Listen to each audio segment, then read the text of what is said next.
Audio Jungle. Audio Jungle. Audio Jungle. Hi friends, welcome to tech code channel. Friends, ఈరోజు మనం నేర్చుకోబోతున్న classes ఏంటంటే CSS tables and HTML tables, వీటితో పాటుగా fonts, CSS fonts అనమాట. So first మనం tables గురించి discuss చేసుకుందాం. దీనికోసం మీరు ఏం చేయాలంటే first note pad plus plus open చేయాలి. సో నేను note pad plus plus open చేశాను. ఈ నోట్ ప్యాడ్ ప్లస్ ప్లస్లో మీరు నార్మల్గా ఒక డిజైన్ అనేది రాసించాలి. నార్మల్గా ఒక ఫార్మాట్ అనేది రాసించేసాను. ఇక్కడ నేను డాక్ టైప్ హెచ్టిఎంఎల్ అనేది హెచ్టిఎంఎల్ యొక్క 5 వర్షన్ని ఇండికేట్ చేస్తుంది. హెచ్టిఎంఎల్ అని ఎందుకు ఇండికేట్ చేశాను? ఇక్కడ ట్యాగ్ అంటే రూట్ ఎలిమెంట్ కాబట్టి. సో హెడ్ ట్యాగ్ ఇచ్చేసాను, బాడీ ట్యాగ్ ఇచ్చేసాను. నేను హెడ్ ట్యాగ్లో రిఫరెన్స్ అనమాట, స్టైల్ షీట్, దీన్ని తీసేసుకున్నాను.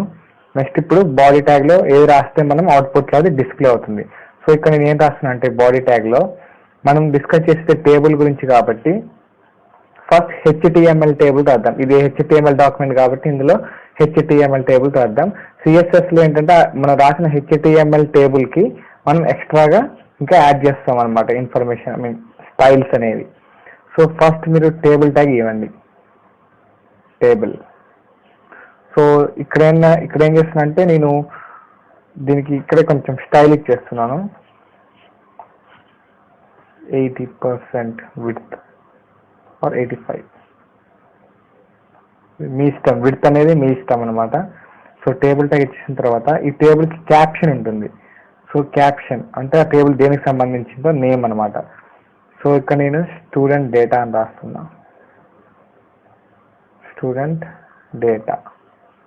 ఓకే, ఇప్పుడు క్యాప్షన్ తర్వాత మీరేం రాస్తారు అంటే మనకి ఫస్ట్ హెడింగ్ నేమ్ రావాలి కదా. సో ఇక్కడ మీరు రాసేవన్నీ రోస్లో ఉంటాయి. సో ఇక్కడ జాగ్రత్తగా గమనించండి. టీఆర్ అంటే రో అనే అర్థం, టేబుల్ యొక్క row. So TR starting tag ending tag ఇచ్చిన తర్వాత అందులో ఆ ట్యాగ్ లోపల ఏం రాయాలంటే మనం హెడింగ్ రాయాలి కాబట్టి first so tag T, table heading. So header, so table header కాబట్టి టీహెచ్ అని ఇచ్చేసి నేమ్ ఇవ్వాలి. సో ఫస్ట్ నేమ్, అలాగనే second last name, next TH, page. ఇలా చేసాం కదా. సో ఇవి మనకి అవుట్పుట్లో ఎలా వస్తాయో చూద్దాం ఫస్ట్. సో నేను దీన్ని సేవ్ చేస్తున్నాను. సేవ్ చేసేసి అవుట్పుట్లో చూస్తున్నాను. క్రోమ్లో లాంచ్ చేస్తే మనకి ఎలా వస్తుంది అవుట్పుట్ అనేది. సో చూసారు కదా, స్టూడెంట్ డేటా వచ్చేసింది ఇక్కడ. తర్వాత first name, last name and age అనేది ఇక్కడ మనకి ఇట్లా వచ్చింది. సో ఇప్పుడు మనం డేటా రాద్దాం, స్టూడెంట్ యొక్క డేటా రాద్దాం. అగైన్ రో తీసుకోవాలి. ఇప్పుడు మనం రాసేది డేటా, హెడర్ కాదు, డేటా కాబట్టి మనం ఏం రాసుకోవాలి? ట్యాగ్ టీ, టేబుల్ యొక్క డేటా కాబట్టి టీడీ అని ఇచ్చేసి టేబుల్ ఫస్ట్ నేమ్ ఏమిస్తున్నాను? రాము అని ఇస్తున్నాను. సో రాము. సో ఫస్ట్ ఇక్కడున్న ఫస్ట్ నేమ్కి ఇది రాము అని వచ్చేసింది. సో లాస్ట్ నేమ్, రాము యొక్క లాస్ట్ నేమ్ రాము కే, ఇనిషియల్ ఇస్తున్నాను లాస్ట్ నేమ్ కింద. సో నెక్స్ట్ ఏజ్ అడిగారు కదా, ఏజ్ 20. ఇప్పుడు సేవ్ చేసి అవుట్పుట్లో చూద్దాం ఎలా వస్తుందో మనకి. రాము వచ్చింది చూడండి, రాము కే 20. అలానే నెక్స్ట్ ఒకటే అయిపోయింది. ఇప్పుడు మనకి ఇలా చాలా కావాలి అనుకుంటే ఊకే మీరు టైప్ చేయాల్సిన అవసరం లేదు. జస్ట్ ఇప్పుడు ఒక రో రాశారు కదా, ఆ రోని కాపీ చేసేసి పేస్ట్ చేసుకుంటూ వెళ్ళిపోండి. జస్ట్ నేమ్స్ చేంజ్ చేయండి, అంతే సరిపోతుంది. సో ఇక్కడ ఫస్ట్ ఏం ఇచ్చాను? రాము అని ఇచ్చాను కదా. సో నెక్స్ట్ వచ్చేసి రాజు, ES22, ఇనిషియల్ సిహెచ్. అలానే రవి,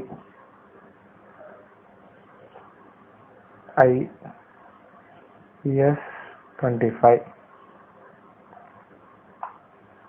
సో మీ ఇట్లా డేటా మొత్తం ఎడిట్ చేసేసుకోండి. Next Kamal KS19. సో ఇలా మీరు మొత్తం ఎన్నైతే రావాలనుకుంటున్న టేబుల్లో అవన్నీ వేసేసి ఒకసారి మీరు రీలోడ్ చేసి చూడండి. అవుట్పుట్లో మీకు ఎలా వస్తుందో తెలుస్తుంది. సో ఈ విధంగా మీకు వస్తుంది అన్నమాట. సో ఇప్పుడు ఏం చేయాలంటే మనం రాసేదానికి స్టైల్స్ ఎలా అప్లై చేయాలి, సిఎస్ఎస్లో ఎలా డిస్కస్ చేయాలో చూసుకుందాం. ఓకే, ఇప్పుడు సిఎస్ఎస్లో మనం ఎలా డిస్కస్ చేయాలో చూద్దాం. దీనికోసం మీరు ఏం చేస్తారంటే స్టైల్ షీట్ అనేది ఓపెన్ చేయండి. సో ఇక్కడ రాసేసాను కదా, ఇప్పుడు నేను స్టైల్ షీట్ ఓపెన్ చేస్తున్నాను. ఇందులో ఏం రాస్తున్నాను అంటే ఫస్ట్ టేబుల్ రాస్తున్నాను. ఈ టేబుల్కి బార్డర్ కావాలి కాబట్టి బార్డర్ 2 పిక్సెల్ సాలిడ్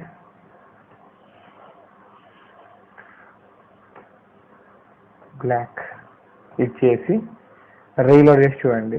సో దీనికి బార్డర్ వచ్చేసింది. సో ఇందాక మనం ఏమి ఇచ్చాం, ఇక్కడ మనం HTML విడ్త్ ఇచ్చాం, 85% విడ్త్ ఇచ్చాం. So left side right side అనేది కరెక్ట్గా ఉండాలంటే దానికోసం మనం ఏం చేద్దాం అంటే మార్జిన్ ఆటోని ఇచ్చేద్దాం. Margin auto. సో ఇప్పుడు మీరు రీలోడ్ చేసి చూడండి.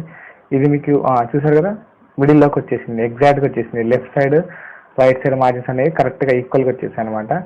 సో ఇప్పుడు ఏం చేస్తాం, మనం టేబుల్ బార్డర్ ఇచ్చేసాం. నెక్స్ట్ అదే విధంగా TH అంటే హెడర్కి అనమాట. సో ఇక్కడ కూడా బార్డర్ కావాలి కాబట్టి బార్డర్ 2 పిక్సెల్ సాలిడ్ బ్లాక్.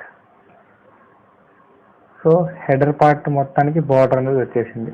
అదేవిధంగా మీకు డేటా కూడా కావాలి కాబట్టి సపరేట్గా అవసరం లేదు. ఇక్కడ సిఎస్ఎస్లో ఏం చేస్తారంటే TH దగ్గర కామా పెట్టేసి TD అని ఇచ్చేయండి, సేవ్ చేసి రీలోడ్ చేయండి. సో ప్రతి దానికి వచ్చేస్తుంది బార్డర్ అనేది. సో ఇది చూడటానికి మరి అంత లుక్ లేదు. సో ఏం చేద్దాం, ఇది మొత్తాన్ని కొలాప్స్ చేసేయాలి బోర్డర్ని. సో సింపుల్గా ఏం చేస్తారంటే టేబుల్ దాంట్లో బార్డర్ కొలాప్స్ అని పెట్టేసి కొలాప్స్ అని ఇచ్చేసేయండి. సో మనకి ఇలా వస్తుంది చూడండి. సో కొలాప్స్ అయితే నీట్గా వచ్చేసింది అనమాట. ఓకే, సో ఇక్కడ మీకు అవసరం లేదు, ఇది రిమూవ్ చేసేయండి. ఇంకా బోర్డర్ మనకు అవసరం లేదు, అట్లా కొలాప్స్ చేసేసాం కాబట్టి బోర్డర్ అనేది అవసరం లేదు, తీసేసి రీలోడ్ చేసి చూసుకోండి. ఇలా వచ్చేసింది. సో ఇప్పుడు ఏం చేస్తారంటే ఈ హైట్ ఇద్దాం మనకి. సో ఈ హెడర్లో డేటాలో మొత్తం హైట్ ఇచ్చేద్దాం. హైట్ ఇస్తే మనకి ఎంత, నేను 30 పిక్సెల్ ఇస్తున్న హైట్. సో ఎలా వస్తుందో చూడండి, డేటా మొత్తం హెడర్ అండ్ డేటా మొత్తం 30 పిక్సెల్ హైట్ అనేది వచ్చేస్తుంది. సో ఇప్పుడు నేను టెక్స్ట్ అలైన్ అని ఇస్తున్నా, టెక్స్ట్ అలైన్ సెంటర్, అన్ని సెంటర్లోకి అలైన్ కావాలి. అప్పుడు ఎలా వస్తుంది, సో అన్ని సెంటర్లోకి అలైన్ అయిపోయాయి అన్నమాట. నెక్స్ట్ ఏంటంటే ఇప్పుడు మనకి బార్డర్ అనేది ఇలా ఉంది, ఇంకా స్టైల్గా కావాలి బార్డర్ అనుకుంటే మీరు ఏం చేస్తారంటే సింపుల్గా ఈ బార్డర్ దగ్గర బార్డర్ బాటమ్ అని పెట్టండి. నాకు బాటమ్ సైడ్ కావాలి కాబట్టి బాటమ్ తీసుకుంటున్నాను. మీ ఇష్టం, మీరు టాప్ లెఫ్ట్ ఎలాగైనా పెట్టేసుకోవచ్చు. సో బార్డర్స్ చూసారు కదా, ఇంకా నీట్గా లుక్ వస్తుంది అన్నమాట. Next font family. ఇక్కడ నాకు ఫాంట్ ఫ్యామిలీ ఎలా ఉండాలి, సో ఇందాక మీకు చెప్పాను, నేను ఈ ట్యూటోరియల్ అనే ఫాంట్స్ గురించి కూడా ఎక్స్ప్లెయిన్ చేస్తాను. ఏం లేదు ఫ్రెండ్స్, ఫాంట్ ఫ్యామిలీ అంటే మనకి రాసే ఫాంట్ స్టైల్ అనేది ఏ ఫార్మాట్ ఎలా రావాలి. సో సపోజ్ నేను ఇక్కడ ఏరియల్ అని ఇస్తున్నాను. సో ఏరియల్ అని ఇస్తే ఏమవుతుంది, కంప్లీట్గా అన్ని ఏరియాలోకి మారిపోతాయి. అలా కాకుండా వేరేది ఇస్తున్నాను, ఏజెన్సీ FP. ఓకే, దీన్ని సేవ్ చేసి రీలోడ్ చేసి చూస్తే మనకి ఇలా మారిపోతుంది. సో ఇవన్నీ మీరు ఎలా గుర్తుంచుకోవాలి, మరి మాకు ఎలా ఎక్కడి నుంచి తెలుస్తాయి నేమ్స్ అంటే, మీరు మీ సిస్టంలో మైక్రోసాఫ్ట్ వర్డ్లో ఉంటుంది, మీకు ఎలాంటి ఫార్మాట్ కావాలన్న నేమ్స్ అని అక్కడ ఉంటాయి. అక్కడ ఉన్న నేమ్స్ యాస్టీస్గా ఇక్కడ అక్కడ ఎలా ఉన్నాయో అలానే రాయాలి. సో క్యాపిటల్ లెటర్స్లో ఉంటే క్యాపిటల్ లెటర్స్లో, స్మాల్ లెటర్స్లో ఉంటే స్మాల్ లెటర్స్లో, క్యాపిటలైజ్ మోడ్లో ఉంటే క్యాపిటలైజ్ మోడ్లో రాయాలి. సో మనకి అప్పుడు ఎలాంటి స్టైల్ కావాలనేది మనకి ఇక్కడ అప్లికబుల్ అవుతుంది. సో సింపుల్గా నాకు ఏరియల్ కావాలి కాబట్టి ఏరియల్ అని పెట్టేసుకుంటున్నాను. ఇది ఫాంట్. Next font size. ఈ ఫాంట్ సైజ్ అనేది ఎలా యూజ్ అవుతుందో చూడండి. ఫాంట్ సైజ్ అనేది నేను 1 EM అని ఇస్తున్నా. 1 EM అంటే ఏంటంటే 16 పిక్సెల్ అని అర్థం. సో 2 EM అంటే 2 × 16 అంటే 32 పిక్సెల్. అలా మీరు అడ్జస్ట్మెంట్ EMతో చేసేసుకోవచ్చు. EM ఏంటంటే ఇప్పుడు కొంచెం ప్రొఫెషనల్ వాడేది. సో నేను EM అనేది తీసేసుకున్నాను. సో సేవ్ చేస్తే మనకి ఏమొస్తుంది, ఇలా వచ్చేస్తుంది. నెక్స్ట్ ఫ్రెండ్స్ ఇప్పుడు మనం హెడర్కి మనం స్టైల్ ఇవ్వాలి కాబట్టి టీహెచ్ అని చేసుకొని ఈ టీహెచ్లో ఏం రాస్తున్నాను, బ్యాక్గ్రౌండ్ కలర్ కావాలి. సో నాకు బ్యాక్గ్రౌండ్ నేను సింపుల్గా రాస్తున్నాను, నార్మల్గా రాస్తున్నాను కాబట్టి గ్రీన్ అని పెట్టేస్తున్నాను. గ్రీన్ అని పెట్టేసి దానికి కలర్ వైట్. సో దీని రిజల్ట్ ఎలా వస్తుందో చూద్దాం. సో ఇలా వస్తుంది మనకి అవుట్పుట్లో. నెక్స్ట్ సో హోవర్ చేయడానికి, అంటే మౌస్ అనేది మనం ఒకదాని మీద ఒకటి తీసుకెళ్ళినప్పుడు హోవర్ అంటాం కదా, దాన్ని చేయాలంటే ఏం చేస్తామంటే టీడీ డేటా, మనం డేటా మీద చేసినప్పుడు ఏం రావాలి, hover background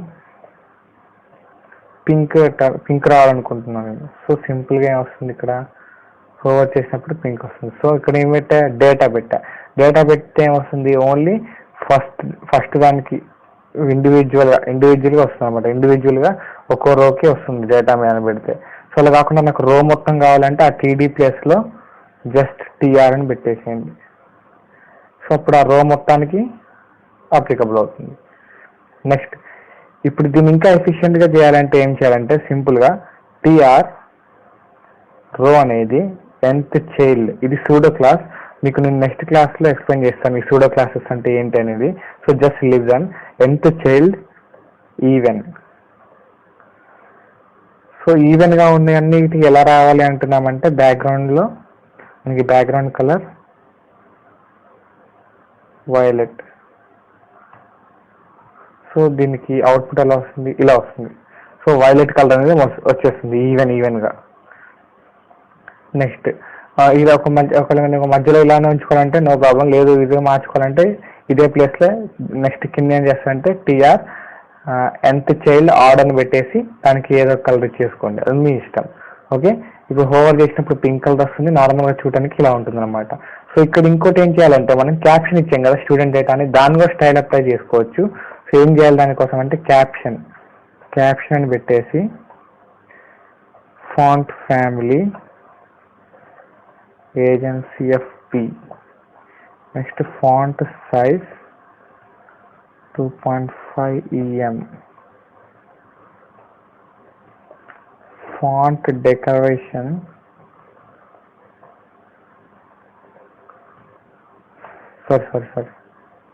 text decoration underline. So మనకి అవుట్పుట్లో ఎలా వస్తుంది, ఇలా వస్తుంది. సో మరీ పెద్దగా ఉంది కాబట్టి ఫాంట్ సైజ్ అనేది తగ్గించి 2 EM అని పెడుతున్నాను, ఇలా వచ్చింది. సో గ్యాప్ కావాలి కాబట్టి మార్జిన్ ఇస్తున్నాను నేను, margin only for bottom 10 pixel. So ఈ విధంగా మీరు మీ ఎలా కావాలంటే అలా మీ టేబుల్ని డిజైన్ చేసుకోవచ్చు HTML అండ్ CSS యూస్ చేసుకొని. Okay, thank you friends, thanks for watching. మీకు నా వీడియోస్ కనుక నచ్చినట్లయితే లైక్ చేయండి, షేర్ చేయండి అండ్ సబ్స్క్రైబ్ చేయండి. Okay, thank you friends.